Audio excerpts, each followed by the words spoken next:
हम सभी 15 अगस्त को आज़ादी का जश्न मनाते हैं, क्योंकि इस दिन हमें अंग्रेजों के 200 सालों की गुलामी से आज़ादी मिली थी।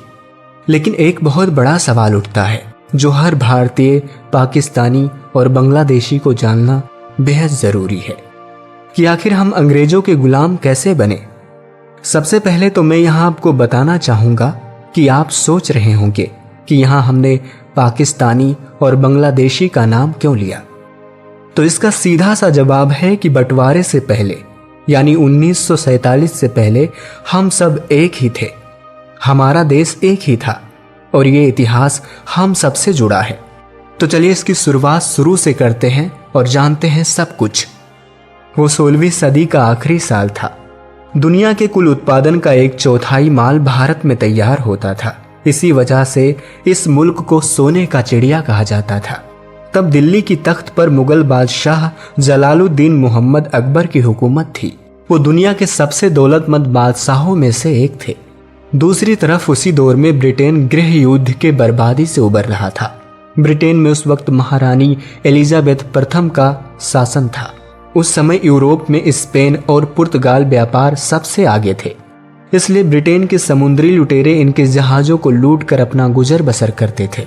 उसी दौरान एक घुमंतू ब्रिटेनी व्यापारी राल्फ फिच को हिंद महासागर, मेसोपोटामिया, फारस की खाड़ी और दक्षिण पूर्व एशिया की व्यापारिक यात्रा करते हुए भारत की समृद्धि के बारे में पता चला कि ये एक देश भारत है जो बहुत अमीर है। इसलिए राल्फ फिच की जानकारी के आधार पर एक अन्य व्यापारी सर जेम्स लैंकेस्टर सहित ब्रिटेन के 200 से अधिक प्रभावशाली व्यापारियों ने भारत की दिशा में यात्रा करने का विचार किया। तो उन्होंने सन 31 दिसंबर 1600 को एक नई कंपनी की नींव डाली और महारानी से पूर्व एशिया में व्यापार करने का एकाधिकार प्राप्त कर लिया। जिस कंपनी का नींव उस समय डाला गया उसके कई नाम हैं, लेकिन इसे आज ईस्ट इंडिया कंपनी के नाम से जाना जाता है। शुरुआती सालों में दूसरे क्षेत्रों में यात्रा करने के बाद अगस्त 1608 में कैप्टन विलियम्स हॉकिंस ने भारत के सूरत बंदरगाह पर अपने जहाज हेक्टर का लंगर डालकर ईस्ट इंडिया कंपनी के आने का ऐलान किया। तब किसी ने ये अनुमान भी नहीं लगाया होगा कि ये कंपनी ब्रिटेन से भी 20 गुना बड़े दुनिया के सबसे धनी देशों में से एक भारत के लगभग 1/4 आबादी पर सीधे तौर पर शासन करने लगेगी। जब ईस्ट इंडिया कंपनी भारत आई तब अकबर की मृत्यु हो चुकी थी। उस दौर में दौलत के मामले में केवल चीन का मिग राजवंश ही अकबर के दौलत की बराबरी कर सकता था।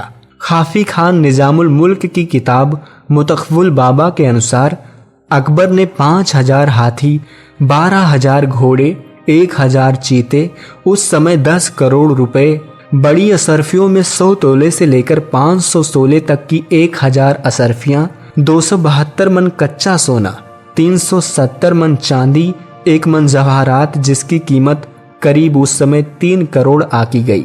इतना कुछ वो पीछे छोड़कर गए थे।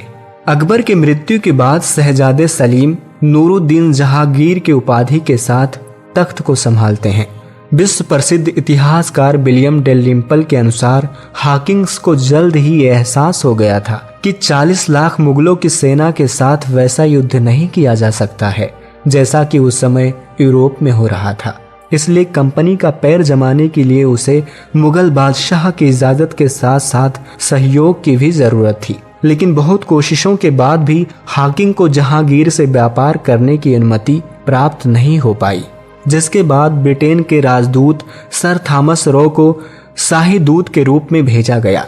सर थॉमस रो 1615 में मुगल राजधानी आगरा पहुंचा। उसने राजा को बहुमूल्य उपहार भेंट किया, जिसमें शिकारी कुत्ते और उनकी पसंदीदा शराब भी शामिल थी। लेकिन ब्रिटेन के साथ संबंध जहांगीर नहीं बनाना चाहता था। फिर भी लगातार 3 साल तक अनुनय विनय करने के बाद थॉमस रो को इसमें सफलता मिली। जहांगीर ने ईस्ट इंडिया कंपनी के साथ एक व्यापारिक समझौते पर हस्ताक्षर कर दिया।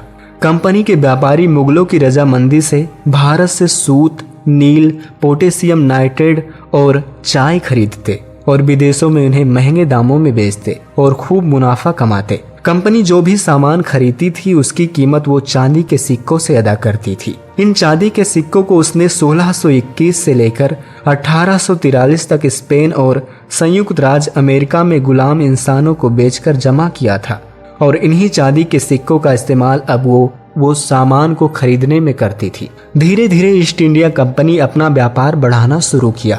साल 1670 में ब्रिटिश सम्राट चार्ल्स द्वितीय ने ईस्ट इंडिया कंपनी को विदेश में युद्ध लड़ने और कब्जा करने की अनुमति दे दी, जिससे ब्रिटिश सेना ने बंगाल के तटीय क्षेत्रों में अपना कब्जा करने में कामयाब हो गए। लेकिन 17वीं शताब्दी में मुगलों से केवल एक बार उनका आमना सामना हुआ।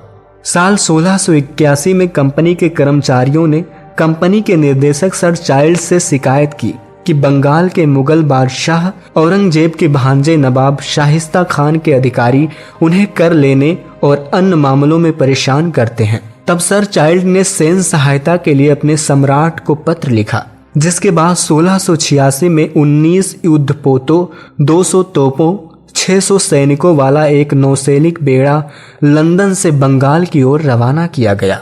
उधर मुगल बादशाह की सेना भी तैयार थी। इतिहासकार विलियम्स डेलरिम्पल का कहना है कि ब्रिटेनी सैनिकों को मुगल सेना ने मक्खियों की तरह मारा। बंगाल में कंपनी के कारखानों को जला दिया गया और सभी अंग्रेजों को बंगाल से बाहर निकाल दिया गया। सूरत के कारखाने को बंद कर दिया गया और बंबई में भी यही हाल किया गया। कंपनी के कर्मचारियों को जंजीरों में बांधकर शहर में घुमाया गया और अपराधियों की तरह अपमान किया गया, जिसके बाद कंपनी के पास माफी मांगने और अपने कारखानों को वापस पाने के लिए राजा के दरबार में भिखारियों की तरह उपस्थित होने के अलावा कोई और विकल्प ना था। तब ब्रिटिश सम्राट ने आधिकारिक रूप से हेनरी एवरी की निंदा की और मुगल बादशाह औरंगजेब से माफी मांगी। औरंगजेब ने 1690 में कंपनी को माफ कर दिया और कंपनी को वापस सौंप दिया और फिर साल 1707 में बादशाह औरंगजेब की मृत्यु हो गई, जिससे अलग अलग बादशाहों ने आपस में लड़ना शुरू कर दिया। जिसके बाद कंपनी ने इसका फायदा उठाते हुए लाखों की संख्या में स्थानीय लोगों को सेना में भर्ती करना शुरू कर दिया और ये सेना धीरे धीरे कई बादशाहों को हराती चली गई। साल 1756 में नवाब सिराजुद्दौला भारत के सबसे धनी राज्य बंगाल के शासक बने। बंगाल न केवल भारत बल्कि पूरे विश्व में कपड़ा और जहाज निर्माण का प्रथम केंद्र था। लेकिन इसी दौरान बंगाल के शहर कोलकाता में कंपनी ने अपना विस्तार करना शुरू कर दिया और अपने सैनिकों की संख्या बढ़ा दी। तब नवाब सिराजुद्दौला ने कंपनी को संदेशा भेजा कि वो अपने क्षेत्र का विस्तार ना करे, लेकिन कंपनी ने इस आदेश को नजरअंदाज कर दिया, जिसके बाद नवाब ने कोलकाता पर हमला किया और ब्रिटिश किले को कब्जे में कर लिया और अंग्रेजों को कैद कर लिया गया। पर यही वो समय था जब भारत की किस्मत बुरी पलटी खाने वाली थी। जब सिराजुद्दौला ने कलकत्ता को अपने कब्जे में कर लिया तो ईस्ट इंडिया कंपनी ने नवाब की सेना के सेनापति मीर जाफर को अपने साथ मिला लिया। मीर जाफर के मन में शासक बनने की इच्छा थी और 23 जून 1757 को प्लासी का युद्ध रॉबर्ट क्लाइव के नेतृत्व में ब्रिटिश ईस्ट इंडिया कंपनी की सेना और बंगाल के नवाब सिराजुद्दौला के बीच एक युद्ध हुआ, जिसमें सिराजुद्दौला की हार हुई और उन्हें मार दिया गया। तोपों की अधिकता और मीर जाफर की गद्दारी की वजह से अंग्रेज विजयी हुए और मीर जाफर को बंगाल की सिंहासन पर बिठा दिया गया। अंग्रेज अब मीर जाफर से माल गुजारी वसूल करने लगे। इस प्रकार भारत में लूटपाट आरंभ हुआ। मुगलिया शासन के अंतिम दौर में शासकों द्वारा जनता का खून निचोड़कर जो धन संपदा इकट्ठा हो जाती थी वो शाही परिवार की भोग विलास में खर्च हो जाता था। जनता दोनों तरफ से निचोड़ी जाती थी। मुगल शहजादे, जिन्हें सुल्तान कहा जाता था, अपने आलस्य, निष्क्रियता, कायरता और भोग विलास के कारण प्रसिद्ध थे। इतिहासकार डॉक्टर मुबारक अली अपनी पुस्तक मुगलिया हिंदुस्तान में लिखते हैं, नृत्य और सरोद की महफिलों में सब कुछ लुटाकर दाद देने वाले नाकारा सुल्तानों की संख्या 2104 तक पहुंच गई थी। शाह आलम का बेटा अकबर भी कामुकता में अपने बाप से कम न था। वो 18 साल की उम्र में ही 18 बेगमों का शौहर था। जब ऐसे राजा राज्य करेंगे तो देश गुलाम होगा ही, लेकिन इससे ज्यादा जनता पर अंग्रेजों ने जुल्म किया। भारत में पूरे ब्रिटिश शासन के दौरान सूखे ही पड़ते रहे। वर्ष 1769 में बंगाल में मानसून से बहुत कम बारिश हुई। सूखे ने ऐसा कहर बरपाया कि करीब करीब आधी आबादी सूखे में मर गई। हालत यहाँ तक बिगड़ गए कि लोग अपने बच्चों को बेचने लगे। ऐसे हालात में भी ईस्ट इंडिया कंपनी ने भूमि लगान को 10% और बढ़ा दिया। जॉन की ने अपनी किताब द ऑनरेबल कंपनी में लिखा, पूरे 1770 के दौरान लोग मरते चले गए। लोग अपने पालतू जानवरों, गाय भैंस और खेती करने वाले औजारों को बेच दिए। वो बोए जाने वाले बीज तक खा गए। उन्होंने अपने बेटे और बेटियों तक को बेचना शुरू कर दिया, लेकिन उन्हें भी खरीदने के लिए कोई तैयार नहीं था। वो पेड़ के पत्ते और घास खाकर अपनी भूख मिटाते थे। तमाम सड़कों पर मृत या मर रहे लोगों का अंबार लग गया। उस समय मर रहे लोगों से भी जबरन मारपीट के तरीके से लगान वसूला गया। नए नए रईस बने अंग्रेज भारतीय नवाबों की नकल करते हुए अपने यहाँ नौकरों की एक बड़ी फौज रखते थे। 1770 में एक अंग्रेज साहब का दिनचर्या कुछ इस तरह से था। करीब 7 बजे सुबह उनका दरबान गेट और बरामदा खोलता है और फिर चपरासी, हरकारों, चौबदारों, हुक्का बरदारों और खानसामों की आवाजाही शुरू हो जाती है। ठीक 8 बजे जमादार उनके कमरे में दाखिल होता है। जैसे ही साहब अपनी पलंग छोड़ता है, उसको सिर झुकाकर 3 बार सलाम करने वालों की एक लंबी लाइन लग जाती थी। आधे घंटे बाद ही नौकर चाकर उसे साफ कमीज, ब्रीचेस और स्टॉकिंग्स पहनाते थे। थोड़ी देर बाद ही नाई आ जाता, जो हजामत बनाता, नाखून काटता और कान साफ करता। जब साहब नाश्ते की मेज पर अपनी बेस्ट कोट पहने पहुंचते हैं, तो खान समा उनके प्याले में चाय डालता है और उन्हें टोस्ट सर्व करता है। रात को साहब जब अपने बेडरूम में जाते हैं, तो उनका मनोरंजन करने के लिए एक महिला वहां भेजी जाती है, जो रात भर उनके साथ रहती है। मशहूर इतिहासकार प्राण लेविल ने अपनी किताब sahibs India vignettes from the Raj में लिखा कि 1840 में विलियम टेलर ने एक चित्र बनाया था, जिसमें एक ब्रिटिश साहब को अपनी टॉयलेट सीट पर बैठे दिखाया गया था, जिसमें एक नाई सीट के पीछे खड़े होकर उनके बाल बना रहा है। एक दाढ़ी वाला खान समा हाथ में चाय की प्याली लिए खड़ा है। एक दूसरा नौकर उन्हें आईना दिखा रहा है और एक आदमी जमीन पर उकड़ू बैठकर उनका बायां पैर दबा रहा है, जबकि दूसरा नौकर उन्हें हाथों से पंखा कर रहा है।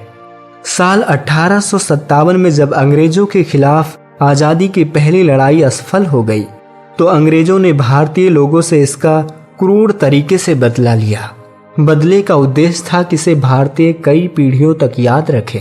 जो जुल्म इन्होंने 1857 दिल्ली में जो मैसेकर्स इन्होंने किए, कानपुर में मैसेकर्स इन्होंने किए, 1.5 साल तक ऑफिशियल इजाज़त थी हर अंग्रेज को कि तुम जो चाहो कर सकते हो, जो चाहो कर सकते हो। तो ऑड हैंगिंग, किलिंग, एक हिस्टोरियन थे जॉन की करके, जिन्होंने 1870s में हिस्ट्री लिखी, और उन्होंने कहा।